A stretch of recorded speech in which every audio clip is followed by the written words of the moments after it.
Aujourd'hui, un sujet peut-être un peu plus court à traiter, mais diablement plus important que les autres, puisque la sélection du jour va parler de solutions de sauvegarde. Croyez-moi, on s'en mord les doigts quand on perd des données importantes suite à la mort d'un disque dur. Et j'en sais quelque chose puisque j'en ai été la victime et on se dit toujours « Oh oui, il faut absolument que je fasse une sauvegarde », mais on repousse au lendemain car tout fonctionne parfaitement. Et quand le drame arrive, c'est trop tard. Car même si dans certains cas, le disque commence à montrer des signes de souffrance, et dans ce cas-là, on a le temps de tout sauvegarder, autant il est largement plus probable, et je vous le dis car ça m'est arrivé, que le disque lâche d'un coup, d'un seul, et là, plus moyen de récupérer ces données, à moins de l'envoyer dans un labo de récupération de données, et ça, je peux vous dire que ça coûte très cher. Donc croyez-moi, la sauvegarde, c'est super important. Et on va tabler sur une sauvegarde en local, c'est-à-dire que je ne vais pas vous présenter des services de cloud. Car même si par exemple Dropbox ne va pas fermer demain, rien ne vous indique que subitement vous n'ayez plus accès à vos documents parce qu'ils l'ont décidé. Regardez, Amazon proposait un cloud illimité mais subitement a changé d'offre et a laissé 2 mois à ses utilisateurs pour transférer leurs données ailleurs. Donc nous aujourd'hui, nous allons tabler sur une sélection d'articles pour des sauvegardes en local. D'ailleurs, les références de certains produits étant complètement illogiques, puisque ce sont des suites de chiffres et de lettres, pour retrouver les produits en question, il suffira de cliquer sur les liens dans la description de la vidéo.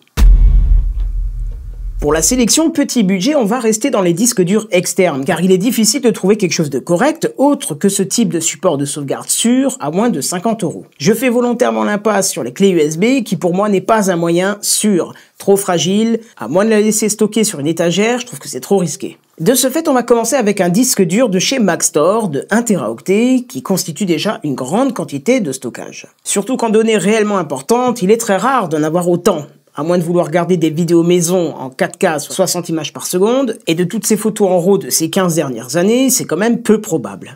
Mais dites-moi dans les commentaires si la quantité de données importante à vos yeux à sauvegarder dépasse les 1 Teraoctet. Mais revenons à notre Maxtor qui propose donc 1 Teraoctet de stockage avec une connexion à l'ordinateur en USB 3.0 grâce à son câble fourni. Il est d'un format de 2,5 pouces et propose un système de chiffrement pour la confidentialité de vos données ainsi qu'un logiciel faisant de l'auto-backup. Si vous n'êtes pas ami avec la marque Maxtor qui a été rachetée il y a quelques années par Seagate, vous avez du côté de chez Toshiba pour un prix de 46,66 € quasiment la même chose. 1 Teraoctet de stockage en USB 3 pour un format de 2,5 pouces.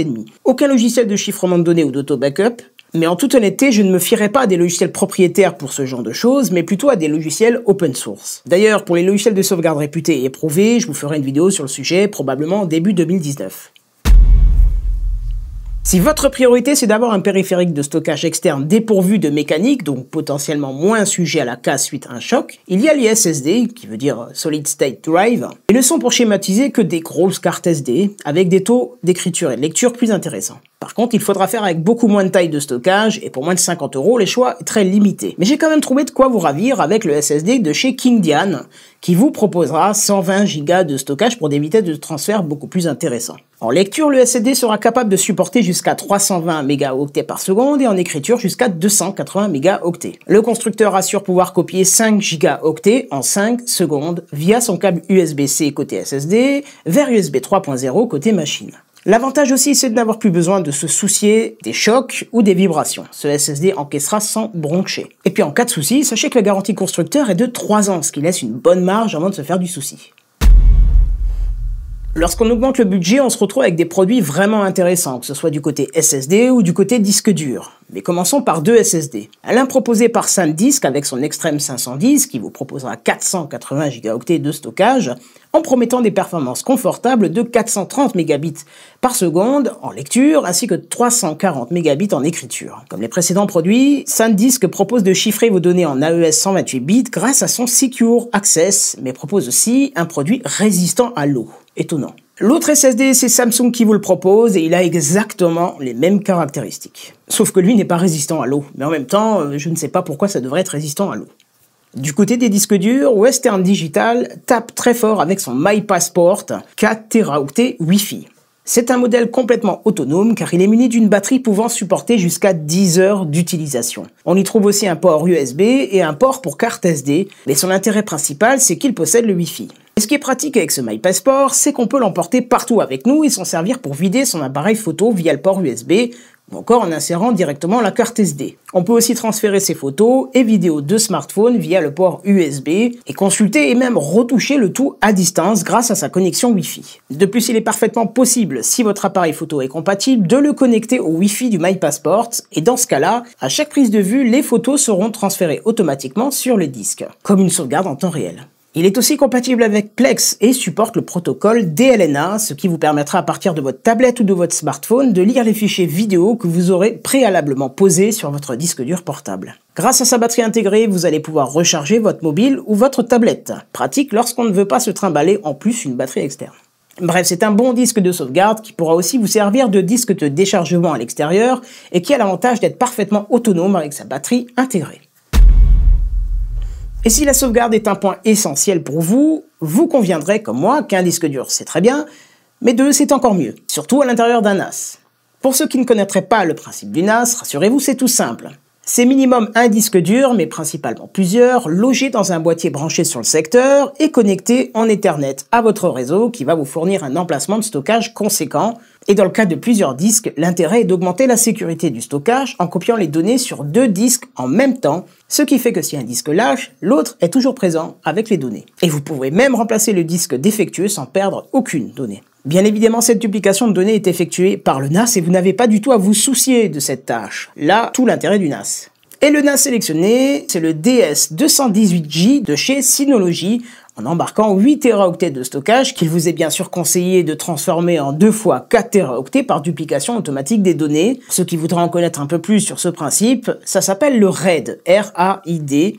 Et on peut s'en servir autrement qu'en duplication. On peut aussi faire en sorte qu'on écrive sur les deux disques l'un après l'autre, ce qui augmente la rapidité d'écriture. Et même à partir de 3 disques, de pouvoir prévoir la casse de 2 disques durs en même temps. Mais ça, c'est plutôt réservé aux bandes professionnelles. Mais revenons à notre DS218J, qui, en plus de fournir tout cet emplacement de stockage, propose aussi tout un tas de services via des applications à travers son interface web que vous pourrez utiliser en natif ou installer à travers un store.